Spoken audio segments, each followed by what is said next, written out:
ইংরেজরা ভারতবর্ষে শোষণ চালিয়েছিল। আমি 2 মিনিটে কি বলবো, তবু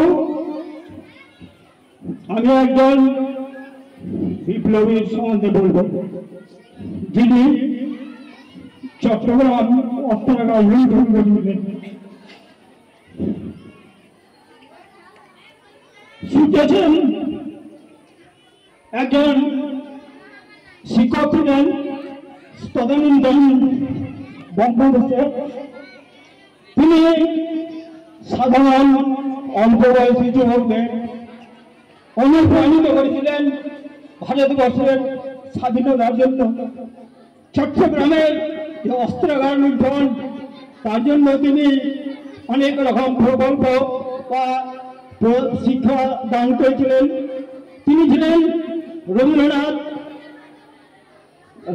রামকৃষ্ণ পরমহংসদেব এবং স্বামী বিবেকানন্দের আদর্শ অনুপ্রাণিত।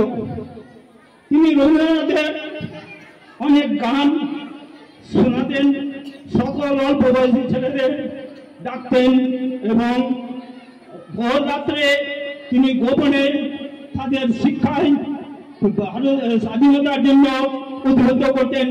যেমন তিনি বলতেন, যদি তোর ডাক শুনে কেউ না আসে তবে একলা চলো রে। আবার রামপ্রসাদের তিনি গান বলতেন যে এমন মামলা জমিন রইল পথির, আবার করলে ফৌজ না। আবার আরো বলতেন, মা আমায় ঘোরাবি কত, কলুর চোখ বাতা পলবের মতো, একবার খুলে দে মা চোখের খুলি, দেখি শ্রীবাদ মনের মতো। এইভাবে তিনি অল্প বয়সী যুবকদের অনুপ্রাণিত করেছিলেন। দেশের বা চট্টগ্রামের বাংলাদেশকে যেটা বর্তমানে পরিচিত, সেই বাংলাদেশের অস্ত্রাগার লুণ্ঠনের জন্য তিনি অনুপ্রাণিত হয়ে সকল অল্প বয়সী যুবকদের অনুপ্রাণিত করেছিলেন। তিনি এমনভাবে অনুপ্রাণিত করেছিলেন, যার জন্য চট্টগ্রামে অস্ত্রাগার লুণ্ঠন করেছিলেন।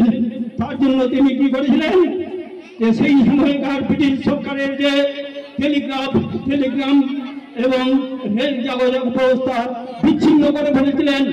সেই সময় সেই 14 থেকে 20 বছরের যত ছেলে, তারা কি করলেন, যে সেই অস্ত্রাগার লুণ্ঠন করলেন এবং টেলিগ্রামে আগুন লাগিয়ে দিলেন, রেল লাইন বিচ্ছিন্ন করে দিলেন, যাতে ব্রিটিশরা চট্টগ্রামে আসতে না পারে।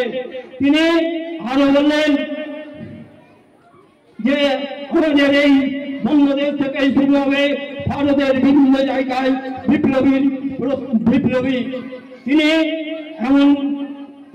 তিনি এমন ছিলেন যে তাকে কেউ স্বাভাবিকভাবে মনে করতেন না। কিন্তু তিনি পরবর্তী সময়ে তিনি ইংরেজদের হাতে ধরা পড়েন এবং জেলে থাকেন। জেলে তিনি বিভিন্ন কবিতা পড়তেন।